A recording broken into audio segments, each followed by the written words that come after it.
KPM.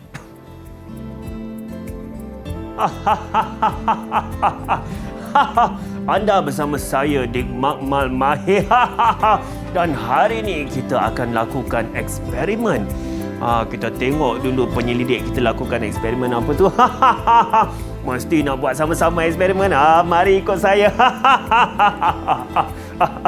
Ya, saudara penyelidik. Ya, eksperimen apa yang kita akan lakukan ini? Hari ini kita akan buat satu eksperimen untuk menguji kekuatan alloy. Menguji kekuatan alloy. Ya, kita uji kekuatan alloy. Menguji kekuatan alloy. Bagaimanakah kita akan lakukan eksperimen ini? Okey, kita ambil gunting. Ambil gunting. Potong tali. Tapi sebelum tu kita pakai dulu. Baik. Untuk keselamatan itu, walaupun kita tergelak-gelak, keselamatan itu penting. Ya. Okey. Kita mengambil gunting juga, sila jaga keselamatan. Ya. Kita akan potong tali ni. Baik, kita akan buat dalam kiraan 3, 3, 2, 1, potong.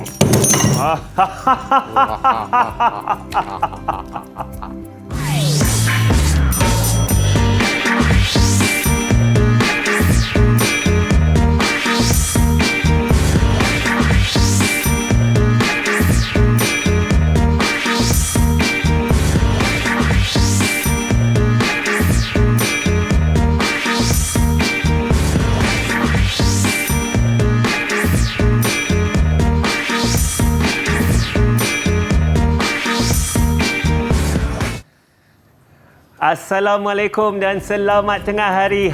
Tadi sama-sama kita di Makmal Mahir kerana kita bersama-sama sebenarnya di Mahir Direct TV KPM. Nama saya Hanif Sean. Tadi saya dengan seorang penyelidik. Sangat menarik tentunya. Tetapi sebelum kita meneruskan penyelidikan kita hari ini dalam mata pelajaran kemahiran saintifik, tentunya kita sentiasa mengingati apakah SOP yang perlu kita patuhi kerana COVID-19 masih di luar sana dan sama-sama kita berjuang menentang COVID-19. SOP yang paling senang, 3 sahaja, iaitu memakai pelitup muka dari atas hidung sehingga ke bawah dagu. Sangat penting. Nombor 2, jika kita bersama dengan orang lain, pastikan kita mengamalkan penjarakan sosial 1 meter antara anda dengan orang seterusnya. Yang ketiga, paling senang, iaitu kebersihan diri itu sangat penting. Betul tak? Yang paling asas, bagaimana kita lakukan begitu? Basuh tangan dengan air dan sabun yang secukupnya. Jika tiada air, jangan khawatir. Kita guna gel pembasmi kuman untuk sanitasi tangan kita. SOP-SOP lain itu kita patuhi juga. Sangat penting. Baiklah, hari ini dalam Mahir Direct TV KPM, kita sedang belajar mata pelajaran kemahiran saintifik dan ada tenaga pengajar yang kita telah saksikan tadi. Siapakah tenaga pengajar tersebut? Tentunya iaitu Cikgu Ahmad Roslan bin Muhammad. Yes, saya. Guru sains dari Sekolah Menengah Kebangsaan Seksyen 18 Shah Alam Selangor. Assalamualaikum Cikgu. Waalaikumsalam. Cikgu, sila perkenalkan diri Cikgu pada murid-murid di rumah. Saya Cikgu Ahmad Roslan bin Muhammad daripada SMK Seksyen 18 Shah Alam. Okey, hari ini saya akan buat satu eksperimen. Tadi kita dah buat. Okey, saya akan terangkan tentang eksperimen. Untuk standard pelajaran hari ini, kita akan menguji kekuatan alloy dan juga ciri-ciri dia. Dan kita akan juga buat model berkaitan dengan logam tulen dan alloy. Saya rasa itu sangat menarik Cikgu. Ya, betul. So, pelajar-pelajar di rumah boleh mencuba sebab kita akan gunakan bahan yang agak mudah untuk membina model tersebut. Baik Cikgu, saya rasa sangat penting dalam topik model zarah, logam dan alloy yang kita akan melakukan beberapa eksperimen hari ini. Betul Cikgu? Betul. Baik Cikgu, tetapi tentunya sebelum kita melakukan eksperimen, sangat penting sekali lagi kita mematuhi SOP. Ya, betul. Maka saya ingin menjemput Cikgu untuk mensanitasi tangan dahulu. Saya mulakan dulu. Silakan Cikgu. Okey, saya juga akan mensanitasi tangan saya. Kenapa kita lakukan ini? Kerana sekali lagi saya ingin mementingkan kebersihan tangan itu sangat penting. Dan kalau kita guna gel pembasmi kuman, pastikan kita rata keseluruhan jari, betul, semua jari Cikgu, betul. dan juga sehingga ke pergelangan tangan. Baiklah Cikgu, tadi Cikgu sudah memperkenalkan topik kita hari ini. Ya, betul. Baik, apa lagi yang Cikgu rasa akan kita sama-sama merangkumi dalam pembelajaran kita hari ini? So hari ini kita akan buat untuk sesi yang pertama ini. Baik. Kita akan kupas berkenaan dengan apa yang kita buat tadi. Kenapa Betul. kita potong tali tadi? Kenapa saya pun tanya tadi?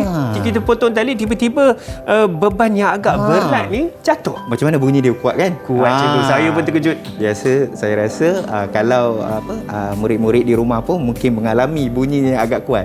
Sebenarnya kita gunakan pemberat dan kita hentam iaitu menggunakan ball bearing ataupun bola besi. Betul. Pada bongkah alloy, dan satu lagi kita uji untuk membuat perbandingan, kita gunakan bongkah kuprum. So kita nak tengok yang mana agaknya yang lebih terkesan dengan pemberat tersebut. So boleh kita tengok sekarang? Boleh cikgu. Okay, so adakah kita cikgu boleh buka. kita perlu menggunakan saiz berbola yang sama ataupun berbola itu saiznya berbeza? Okey, sebenarnya kita perlu guna saiz berbola yang sama untuk kita uji berapakah lekukan yang terhasil daripada pemberat kepada berbola besi tadi. So kalau kita guna berbola saiz yang berbeza, so nanti mungkin ada yang ni lebih dalam, Betul. ada yang ni kurang dalam. Betul, So kita gunakan pemberat pun sama juga, yang mempunyai beratnya 1 kilogram. Pemberatnya sama, Ya, dan iaitu berbolanya bebannya sama, sama, saiz cikgu. berbola juga harus sama, Ya, cikgu. itu adalah kemahiran saintifik yang kita katakan sebagai pemboli ubah dimalarkan, iaitu sama sebelum dan selepas eksperimen tadi. Betul, cikgu. Okey. Maka saya akan perhatikan yang mana, cikgu, bongkah Okey, kita. so kita akan tengok pada lekukan yang kita perolehi pada hentaman pemberat tadi. Baik. So kita tengok dekat sini ada macam ada satu lekuk. Okey, di mana lekuk tadi kita gunakan pembaris dan marker pen tadi. Kita akan ukur dan kita tanda. Kita tanda berapakah diameter lekukan yang ada pada.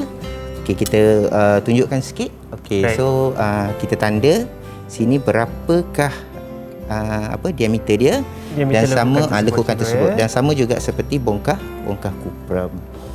Alright. Okey. So eksperimen ni sepatutnya kita jalankan beberapa kali untuk memastikan kita akan dapat purata lekukan tadi yang sekata. So kita boleh katakan yang mana mempunyai lekukan yang lebih dalam ataupun yang kurang.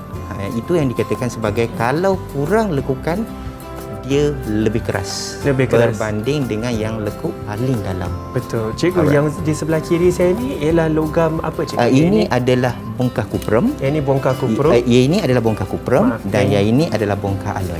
Maka yang di sebelah kanan saya, kanan saya bongkah kuprum, di sebelah sini bongkah Alloy. alloy.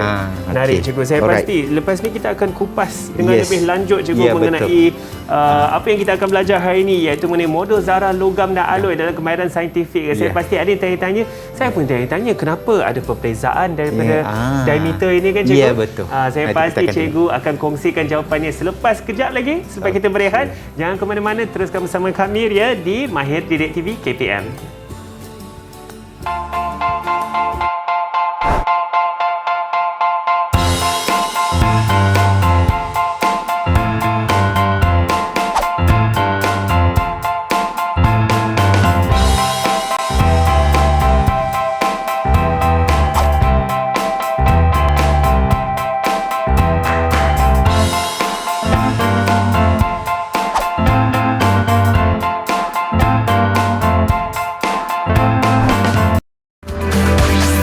Didik TV KPM. Didik TV KPM.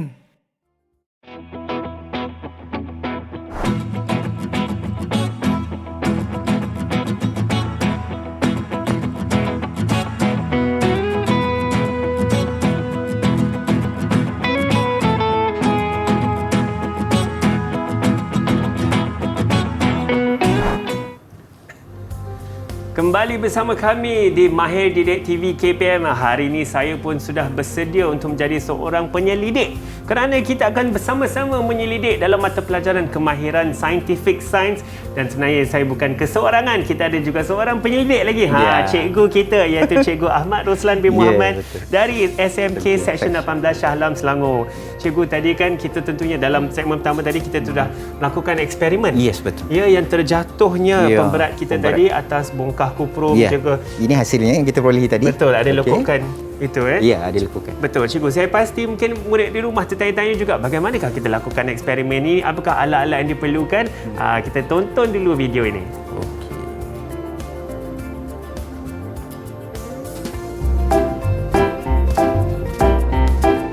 Okey, tengok pada alat yang kita guna gunting, kita ada tali, kita ada 2 bongkah iaitu bongkah alloy dan bongkah kuprum. Okey, pemberat 1 kilo. Okey, kita ada bola besi ataupun ball bearing, kita ada cellophane tape. Okey, dan juga kita ada pemegang iaitu untuk kaki retot, kita untuk pembaris panjang untuk mengukur jarak ketinggian pemberat dengan berbola besi tadi.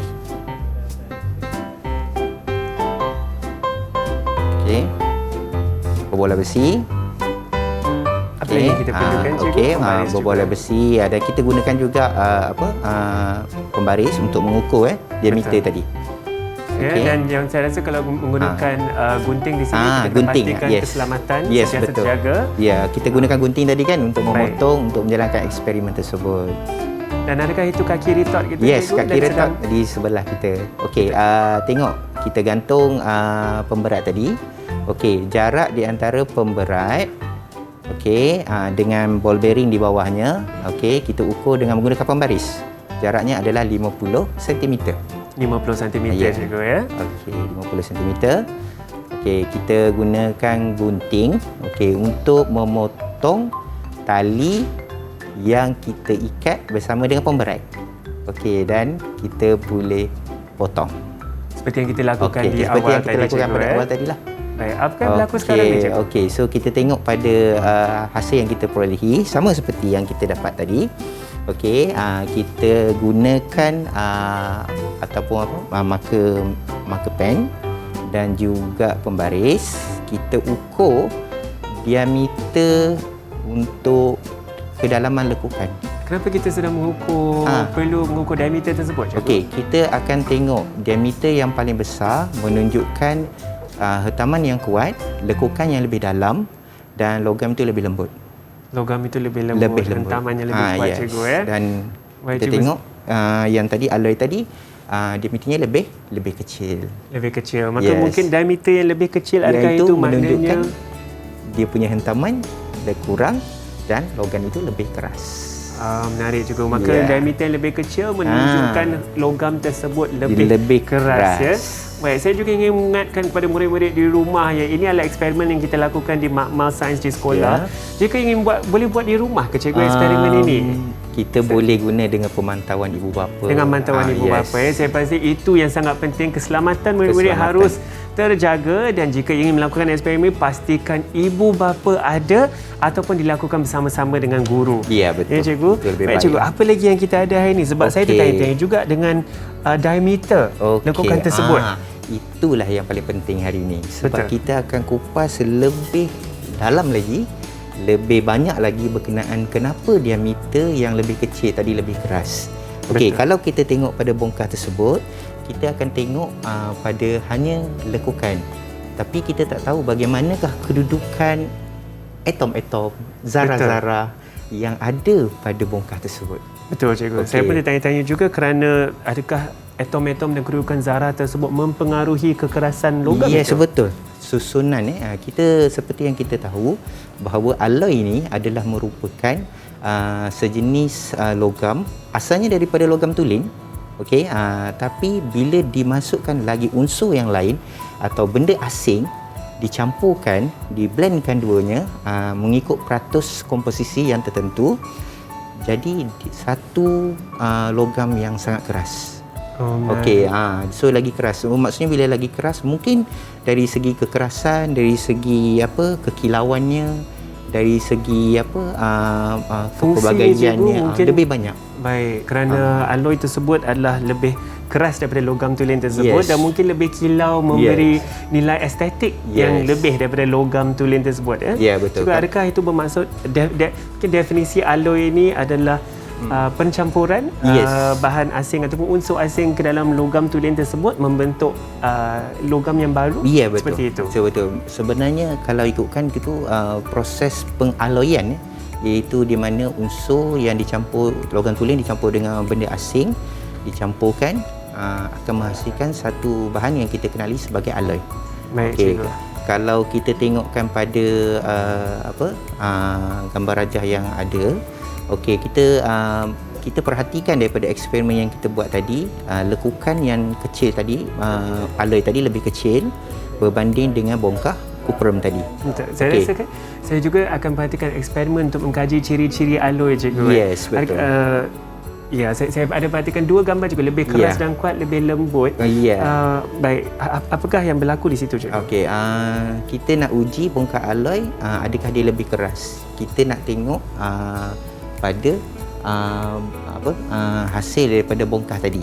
Okey, dan kita boleh tengok juga di situ adalah kenapa alloy ni lebih keras. Okey, alloy tu lebih keras So kalau kita tengok dekat sini, apakah inference yang kita boleh katakan berkenaan dengan alloy tadi, iaitu di mana alloy lebih kuat ataupun keras berbanding dengan bongkah kuprum. Kita kan tadi dah ukur berapakah diameter yang kita perolehi semasa kita jalankan eksperimen. Okey, hipotesis yang boleh kita katakan di sini adalah mengikut kemahiran saintifik adalah alloy lebih kuat ataupun lebih keras berbanding dengan logam tulen. Maknanya satu bongkah yang kita gunakan, cikgu, adalah bongkah tulen dan satu lagi adalah alloy. Yes. Maka seperti yang kita perhatikan, Okey. diameter untuk diameter lekukkan yang untuk bongkah tulen adalah lebih luas, lebih besar kerana logam tersebut lebih lembut berbanding dengan alloy yang diameter lebih kecil. Yes. Maka logam tersebut lebih keras. Yes, alloy betul. tersebut lebih keras. Okay. Maaf. So kalau tengok pada gambar rajah yang kita dapat ni, daripada pandangan atas iaitu di mana lekukan pada logam kuprum ataupun bongkah kuprum tadi adalah lebih besar berbanding dengan bongkah alloy.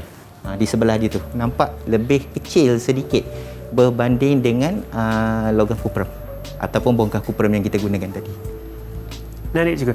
Cikgu, keluli adalah contoh sejenis alloy. Ya, betul. Betul, cikgu. Dan apakah keluli berbanding dengan jenis-jenis alloy yang lain? Adakah itu sebab keluli ni merupakan satu bahan yang digunakan secara meluas Betul. Okey, kita tahu bahawa keluli ni kalau kita tengok untuk membina bangunan, dibina jambatan, kita gunakan logam keluli kerana dianya kuat. Kalau kita guna logam tulen, nampaknya jambatan tu mungkin kurang, mungkin lembutlah sedikit. Mungkin pakai 2-3 tahun mungkin akan ada masalah lah. Betul. Okey, sebab apa dia lebih keras? Kita tengok pada gambaran ini. Okey, kita akan buat model ni nanti sewaktu untuk segmen yang ketiga nanti. Okey, di mana kita tengok di mana logam tulen ataupun logam asal, apabila dikenakan daya, so dia atom-atomnya atau zarah-zarahnya akan cepat menggelongsor. Cepat menggelongsor. Menggelongsor, yes. Oh, dia bukan seperti berpecah. Dia bukan berpecah, dia menggelongsor. Itu yang dikatakan dia lebih lembut.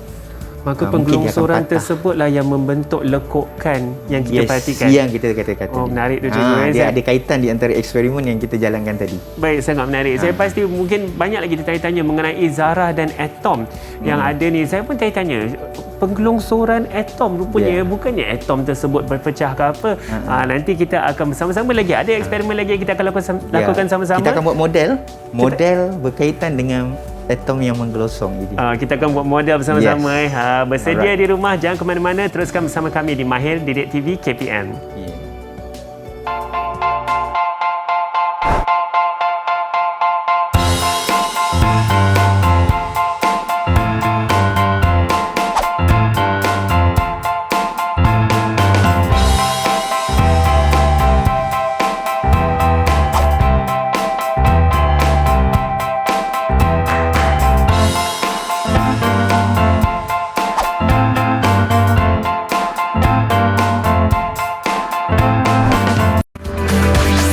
Didik TV KPM. Didik TV KPM.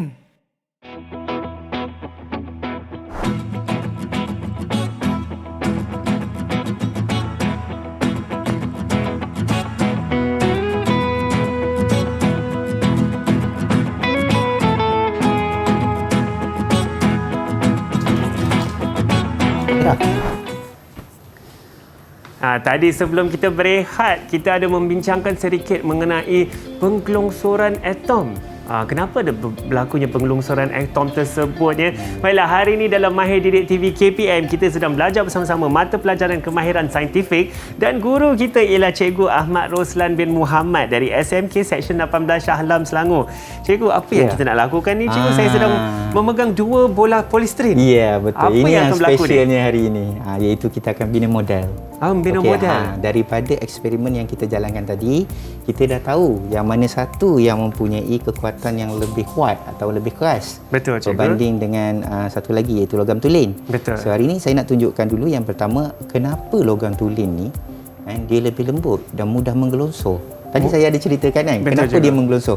So kita nak buat model. Boleh. So logam tulen seperti yang kita dapati tadi ialah lebih lembut dan atom zarahnya boleh menggelonsor jika diberi daya dikenakan padanya, so dia boleh menggelonsor. Baik, Cikgu. Okey, sebelum tu kita nak tengok Hanif susun dulu. Boleh. So maka saya akan ambil ini adalah ibarat atom. Tersebut, Cikgu. Maka saya akan susun di sini. Okey. Alright. Baiklah, saya akan susun dulu. Dia dah melekat dah awal-awal juga. Dah melekat Alright. Boleh ya? Saya akan susun seperti dia rapat seperti belum dikenakan daya, Cikgu. Yes, betul. Belum dikenakan daya. Baik. Ada 16. Ada 16 ya. Sekarang saya ada 12. 12. Baik, kita perlukan sedikit lagi. Okey. Ini Cikgu, ini saya rasa adalah bayangan untuk logam tulen. Ya, betul. Kita akan perhatikan ya. Baik, okay. Itu Cikgu 16 ya. Ya, betul. Nampak disusun dengan secara teratur. Okey, ini adalah bayangan untuk logam tulen. Okey, dia tersusun rapat, sama bentuk, sama saiz. Okey.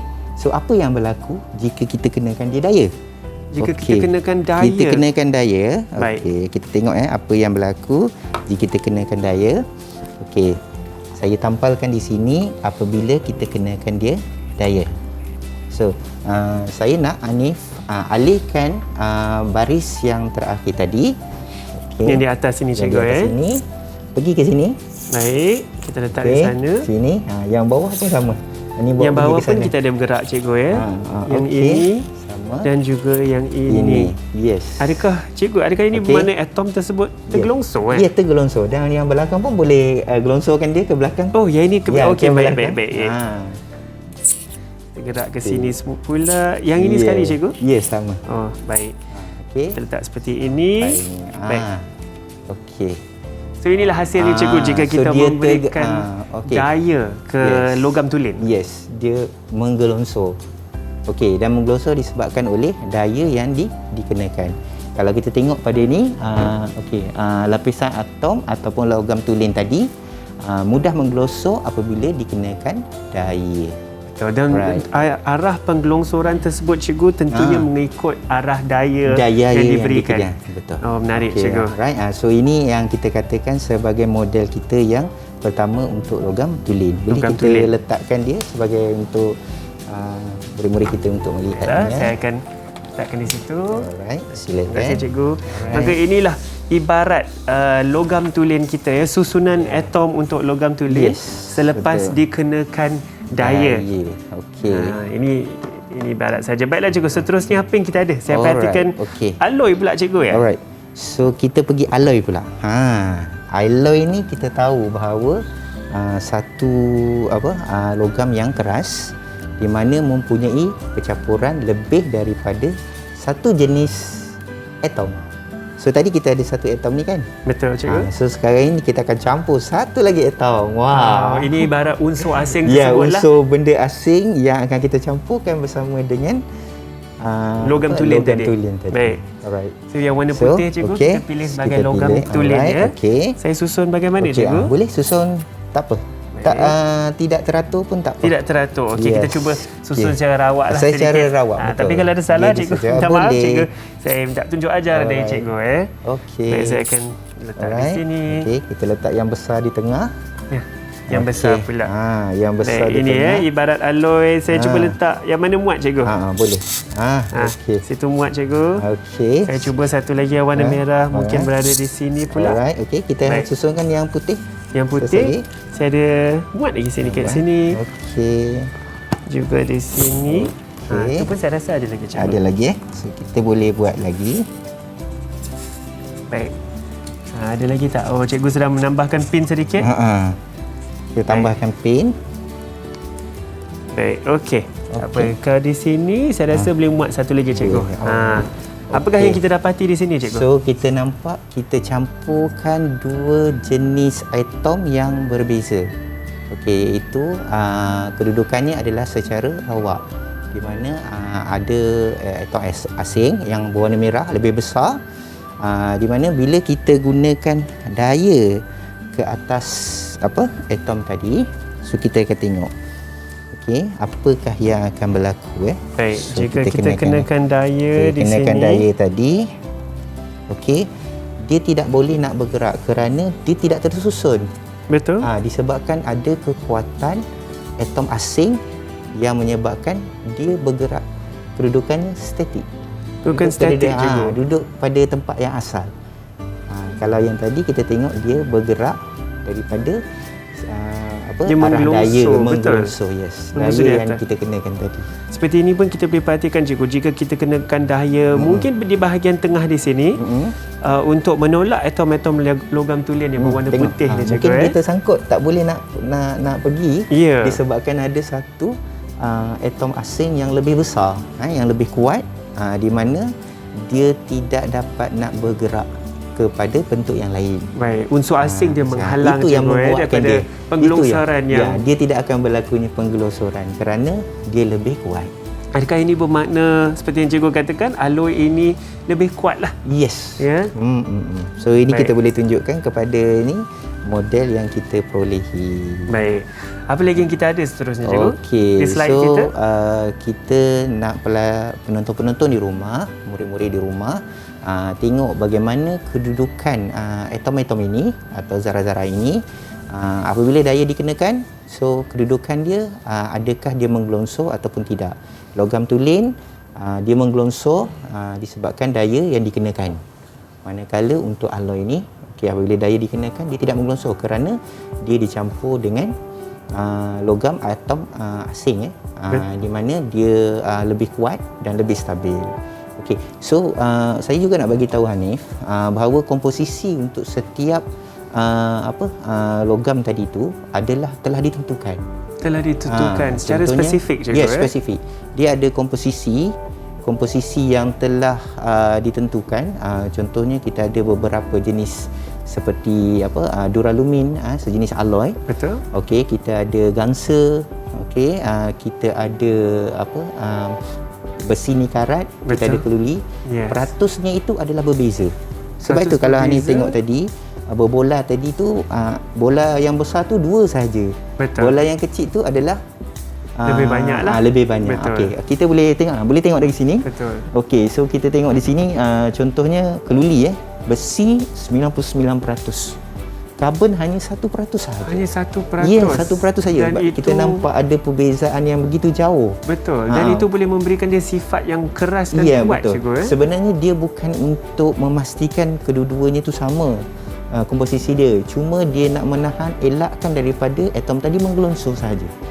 Okey, bila ada atom asing yang lain di mana kita tengok karbon 1% saja dan besi 99%. Di mana atom besi tadi tidak akan menggelongsor kerana disekat ataupun dihalang oleh karbon tadi. 1% karbon tadi, cikgu. Dan seperti kita perhatikan juga pewter, cikgu, dengan timah. Kita ada pewter, timah 96, kuprum 3%, antimoni ada 1%. Dengan hanya menambah sedikit peratus tersebut sahaja dalam logam tulen, maka permukaan jadi lebih berkilau, lebih tahan hakisan, lebih keras. Betul.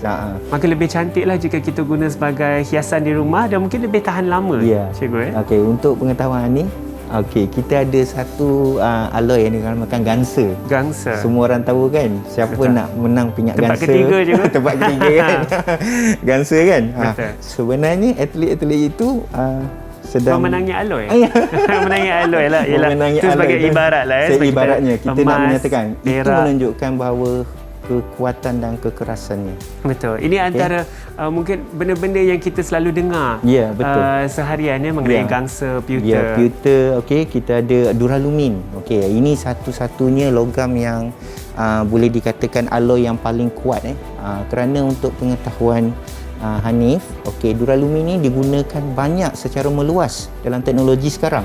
Contohnya kapal terbang dia punya reka bentuk binaan kapal terbang itu, bentuk dia tu dibina oleh jenis alloy dinamakan duralumin. Duralumin. Yes, duralumin ya. Duralumin ini di mana kekuatannya tadi boleh menyebabkan kapal terbang itu boleh naik ke udara. Dia dalam, saya pasti untuk badan atau kita panggil fuselage kapal terbang tersebut betul.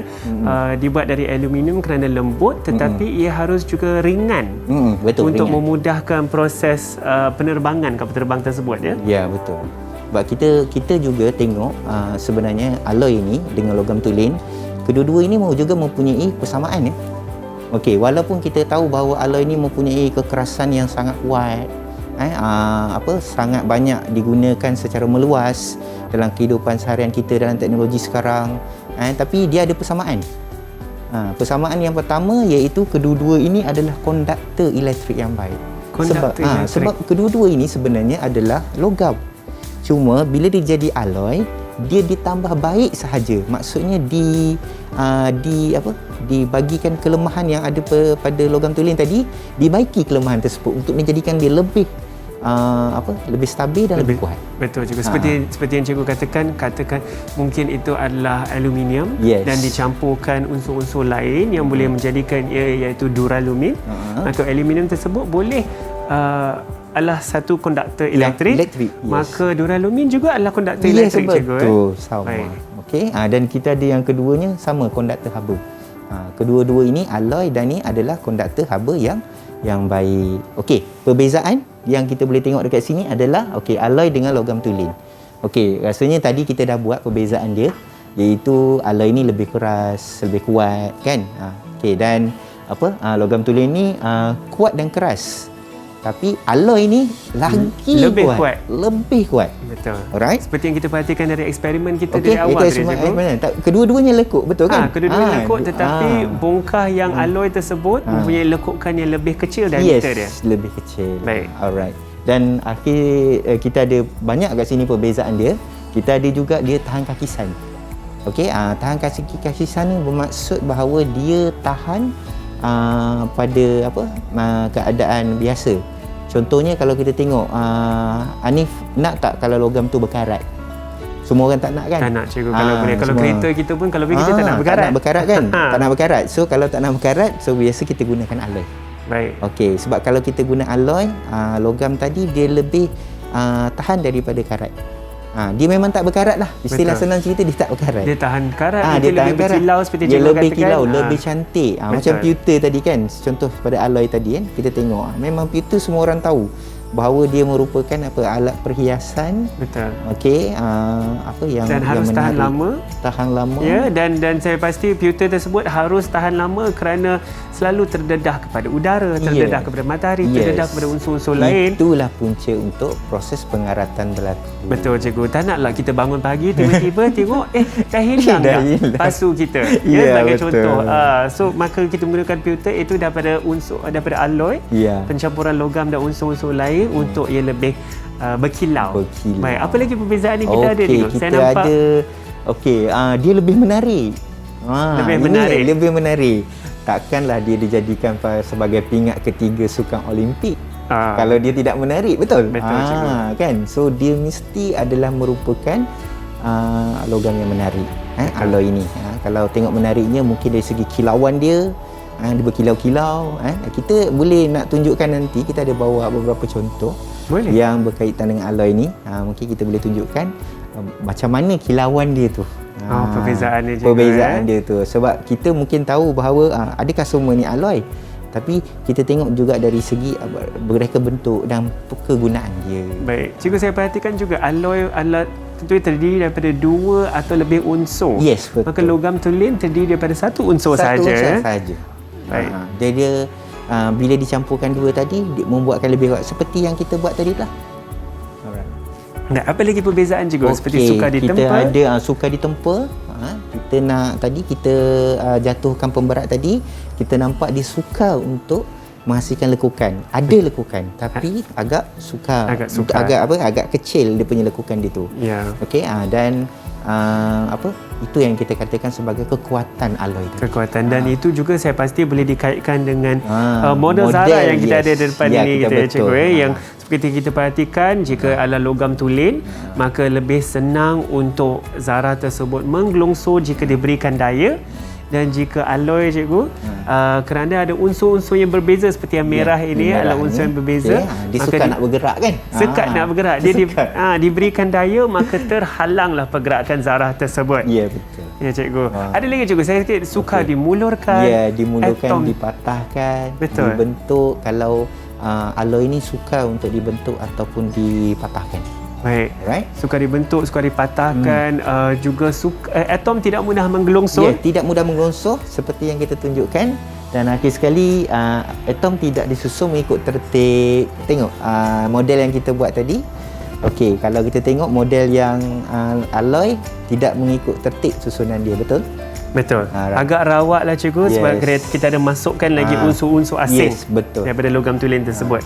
Dan alloy pula kita logam tulen pula kita nampak ada susunan ya.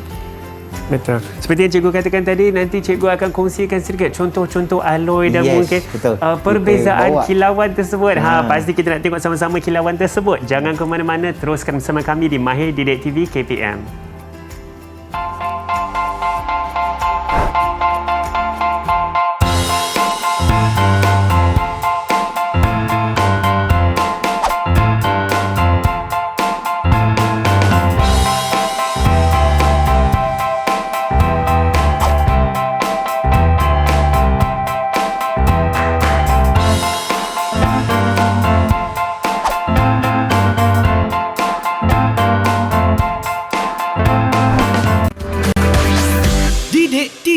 KPM. Didik TV KPM.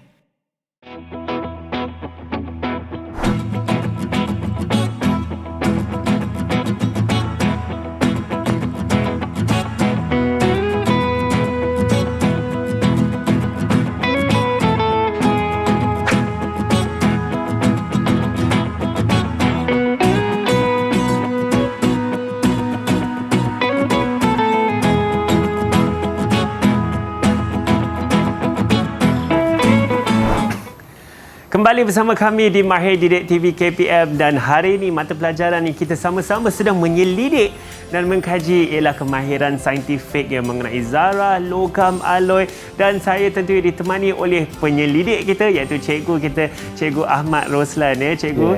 Cikgu, tadi sebelum kita berehat, cikgu telah menjanjikan ingin menunjuk kilauan, contoh kilauan alloy itu. Betul. Berkilau tak? Berkilau cikgu, saya perhatikan. Apa yang kita ada di sini cikgu? Okey, betul. Okey. So tengok daripada jauh mungkin kita nampak dia berkilau. Okey, tengok kita ada kunci, kita ada skru. Okey, ini adalah keluli. Ini adalah keluli cikgu keluli. Tapi kita mungkin nak buat bangunan, nak buat jambatan tu mungkin saiznya besarlah. Kita bawa yang biasanya hari ini kita jumpa di rumah. Murid-murid boleh kenal dia, boleh tahu dia ada di rumah ya. Okey, dan kita ada ini antara barang-barang yang kita jumpa dalam kehidupan seharian yang mungkin kita tidak ketahui bahawa itu adalah alloy. Kadang-kadang kita sebut besi je cikgu. Logam je. Tetapi sebenarnya kunci juga adalah sejenis alloy iaitu keluli yang berkilau. Dan saya pasti kena keras cikgu. Kalau tak nanti pusing pun patah. Betul sangat ni tu. Memang betul. Yang di sini pula cikgu? Okey, kita ada semua orang kenal kan. Ini adalah duit shilling. Duit shilling tu sebenarnya diperbuat daripada gangsa. Duit shilling diperbuat daripada gangsa. Okay, kita tahu komposisi tadi kan, dia ada timah, dia ada bahan-bahan yang kita campurkan untuk menghasilkan gangsa. Menarik dia cikgu sebab. So ini adalah duit shilling. Tengok dari segi kilauan dia, kita nampak di situ. Kan kilauan itu sebab kita tahu alloy ni dia berkilau. Dia cantik. Tadi kan dia menarik. kan. Pastilah duit shilling tu nak bagi menarik lah, semua orang nak Dia guna kena kan. berkilau lah cikgu. Berkilau lah kan. Ya. Tapi saya tanya juga kerana gangsa, jika kita sebut gangsa selalu kita kaitkan dengan yang berwarna coklat. Ya. Seperti cikgu cakap tadi untuk pingat Olimpik. Yes, Tetapi betul. gangsa yang kita perhatikan ini berwarna perak. Ya, betul. Shilling pun ada juga yang berwarna macam perak tu kan. Betul. Hari ni saya pilih yang warna cerah, yang berwarna kilau, yang berwarna macam warna perak. Okey, supaya kekilauan itu lebih nampak. Baik. Sebab itu biasanya ada gangsa juga disaluti dengan pelbagai warna yang lebih nampak berkilau. Pelbagai warna lah. Baiklah, dan saya juga perhati di sini juga sudu dan garfu. Sudu dan garfu ya. Juga besi nikarat juga adalah sejenis alloy. Besi nikarat ini maksudnya nikarat tu dia tidak berkarat. So bayangkanlah kita nak makan gunakan sudu tadi berkarat. Macam mana ni? Boleh? Tak boleh cikgu, saya rasa itu tidak selamat cikgu. Tidak selamat. Betul cikgu. So kita gunakan besi nikarat lah, besi sejenis nikarat. alloy. Baiklah juga kita sudah melakukan eksperimen, kita juga telah perhatikan bagaimanakah pergerakan zarah untuk alloy. Bina model. Betul. Okey. Yang dibandingkan dengan logam tulen ya. Cikgu berikan rumusan pembelajaran kita hari ini. Alright. So rumusan yang kita boleh buat hari ini adalah kita telah jalankan satu eksperimen di mana kita nak menguji kekuatan ataupun kekerasan alloy. Dan kita juga tahu berkenaan dengan ciri-ciri alloy. Iaitu yang kita bincangkan tadi, iaitu berkilau, menarik, lebih keras, tidak mudah ditempa, dan kita juga ada tunjukkan contoh-contoh. Contoh-contoh apakah kegunaan alloy dalam kehidupan seharian kita. Dan yang paling penting hari ini kita telah berjaya untuk membina model, iaitu model untuk bagaimana daripada logam tulen dia jadi alloy. Jadi alloy cikgu. Saya rasa dengan model ni lebih senang untuk Lebih kita senang, semua memahami pergerakan zarah dan juga perbezaan zarah antara logam tulen dan alloy. Ya, betul. Cikgu, saya rasa itu sangat menarik dengan eksperimen tadi. Sekali lagi saya ingin mengingatkan kepada mereka melakukan eksperimen di rumah, lakukan hanya dengan kehadiran ibu bapa ataupun ada penjaga. Jangan lakukan sewenang-wenangnya kerana keselamatan anda sangat penting. Baiklah cikgu, sebenarnya kan cikgu lepas ni ada lagi tau. Ada lagi ke? Ada lagi rancangan dekat Didik TV kita ni. Boleh tak kita tanya? Saya akan tanya sedikit rakan pengacara saya, Hazrina Kasim. Hazrina. Okey, Hanif dan juga Cikgu Roslan. Kalau dah adik-adik kita pun mendalami mata pelajaran bersama dengan Cikgu Roslan dan juga Hanif sebentar tadi, adik-adik yang berada di prasekolah jangan ke mana-mana. Selepas ini kita akan belajar bahasa Melayu dengan topiknya haiwan jinak yang comel. Semuanya selepas ini. Silakan Hanif. Baik, terima kasih Hazrina. Haiwan jinak yang comel. Saya pun dah mula tertanya-tanya haiwan apa tersebut ya. Baiklah, dengan itu kan saya ingin mengucapkan terima kasih banyak-banyak kepada cikgu kita iaitu Cikgu Ahmad Roslan bin Muhammad, guru sains dari Sekolah Menengah Kebangsaan Seksyen 18 Shah Alam Selangor. Saya rasa tentu topik hari ini sangat menarik ya. Kita bersama-sama telah belajar mengenai kemahiran saintifik mengenai pergerakan zarah, mengenai alloy, penggunaan seharian dan juga perbezaan dan sifat-sifat alloy. Saya rasa itu sangat menarik. Dengan itu saya ingin mengucapkan sekali lagi terima kasih kepada Cikgu Roslan dan terima kasih kepada mereka di rumah. Jangan ke mana-mana kerana kejap lagi ingat kita akan belajar bahasa Melayu mengenai haiwan jinak yang comel. Terima kasih kerana bersama kami. Nama saya Hanif Sean di Mahir Didik TV KPM.